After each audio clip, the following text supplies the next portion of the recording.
everyone, Midits here. I've been consistently creating YouTube videos for about 3 years now, and I've learned a lot about making content. So whether you're a semi-experienced creator or just starting out, you've come to the right place to learn some pivotal information to assist you in your creator journey. I hope you all learned something from this video, and let's jump straight into this. If you're starting to make videos and came here for some tips, one of the most important things I can tell you is to start right now. Your first video doesn't have to be perfect, mine certainly wasn't, but you definitely need to dip your toes into the water as quickly as you can. Experience is pivotal in this sphere of work, and the only way you can gain experience is by starting. Now, you hopefully know what your channel will be about, but if not, let's go over it. A specific type of content is called a niche. While it is perfectly fine to deviate from this occasionally, your niche will be the main reason your viewers will watch your videos. Your niche must be something you care about and that is big enough that you can make countless topics surrounding your niche for multiple videos. There are many saturated niches on YouTube,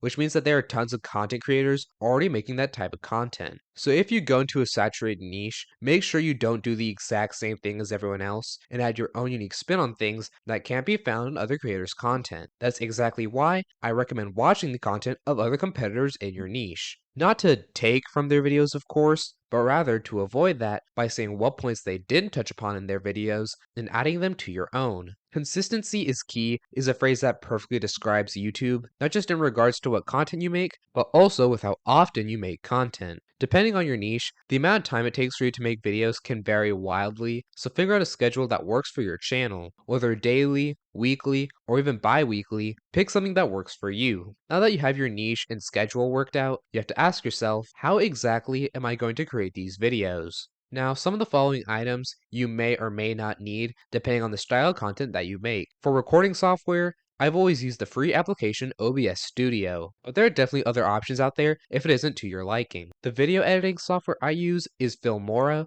but once again, there are also many incredible editing software that you can use that are also free. I recommend searching online for recommendations and trying out multiple apps to see what is the best fit for you. Other parts of a YouTube video that are nearly as important as the video itself are the title and the thumbnail. Multiple online websites can help you figure out the best titles for your videos, but admittedly, YouTube titles are a tough question to crack. So the best advice I can give you is to make sure that your title stands out, that it contains terms that are both relevant to your niche and that are likely to be searched up. Abstain from making titles too long, as you want people to read the entire thing without the text being cut off. With thumbnails, I use the photo editing website Canva, but once again, you should do your own research to find what's best for you. While these rules don't always have to be followed, it's a good guide to get you started. If you have text on a thumbnail, make sure it's big, bold, and bright so that it quickly grabs the reader's attention. Colors such as white, red, green, or yellow are great for thumbnails. Another thing you should do is have the thumbnail act as sort of an abridged version of your title. You should ask yourself, if YouTube titles didn't exist, would I understand what the video is about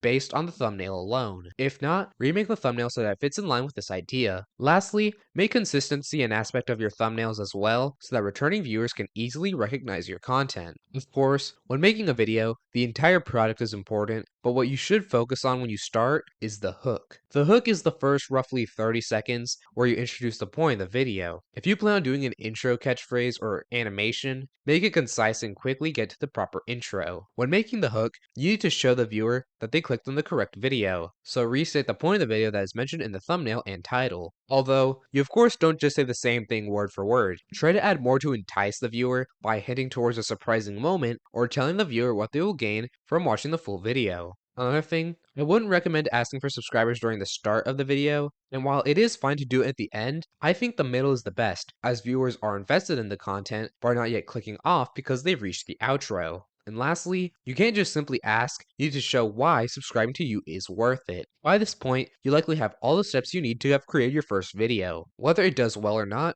you now have to ask yourself a question. What video are you going to do next? One thing that can heavily affect content creators is simply running out of ideas. You can be incredible at thumbnails, titles, hooks, and everything else I've mentioned, but if you don't have any central ideas, you will have no content. As I mentioned previously, you can watch the videos of other people in your niche for potential spin-off ideas, but you should also make a document for any video ideas you wish to create in the future. It's way better to have all your plans written down if you don't have time to get to them than for your plans to to run dry because you come up with great ideas and forget them. I'd also recommend creating concepts that can become a series of videos you can return to in case you run out of original ideas. When you search for a YouTube channel, you're greeted with the home page. To edit this, go to your customization page in YouTube Studio. With the banner, you want something that matches the style of your thumbnails and also acts as a sort of mission statement for your channel. You've likely made your channel name by this point, and you can have a bit more fun with the channel profile picture, but with your channel description, it should be short and give a general idea of what your channel is about. While this isn't on the homepage, the video watermark is something you should pay attention to. I would recommend having the watermark on for the whole video and making sure it stands out. You can also create a video for the top of your homepage called a channel trailer. This can either be a proper trailer or just a video that you believe represents your channel well. You can then create sections for playlists or show other channels related to your content. YouTube has changed quite a bit since the website began, and videos aren't the only things you can create. While you may have a specific niche, sometimes you can divide videos into even more specific topics, and you should develop playlists to separate those different videos. Playlists can potentially be incredibly helpful in getting more views, especially if the videos in the single playlist are all consistently the same quality. Community posts are a feature that all channels have, and I would recommend using them as often as you can. Most notably, I recommend using the polls feature to ask your community different questions. These polls can be very helpful when it comes to interacting with either your community or even reaching out to people who are entirely new to your channel. Speaking of interacting with your community, another big feature you should use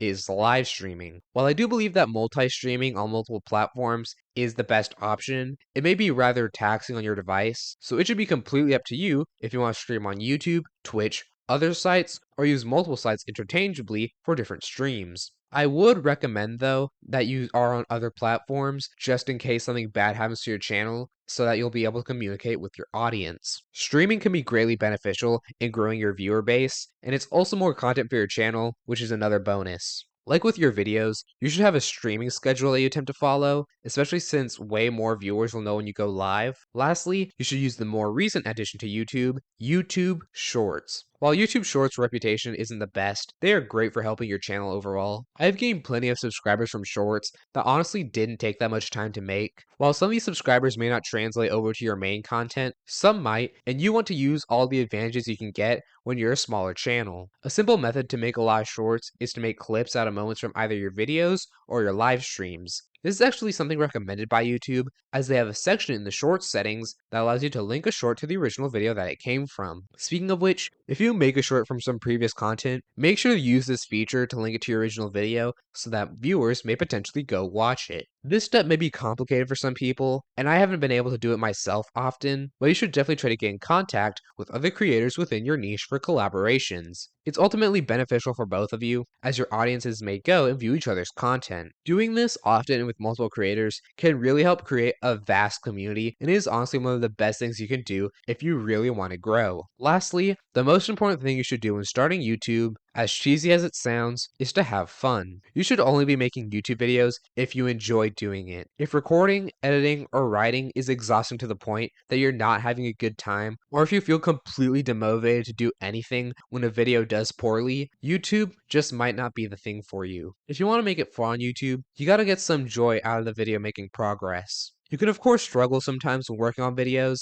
but being on YouTube should ultimately be a fun thing in the end. Because when you start, this isn't a job, it's a hobby, so you should treat it as such. If you truly love being a YouTuber and are constantly motivated to move forward to whatever viewership or subscriber goal you have, I believe that you'll make it. I hope y'all enjoyed today's video. If you did, check out some other content. If you really did, subscribe. That's it for now, and I'll see you all in the next one. Take care.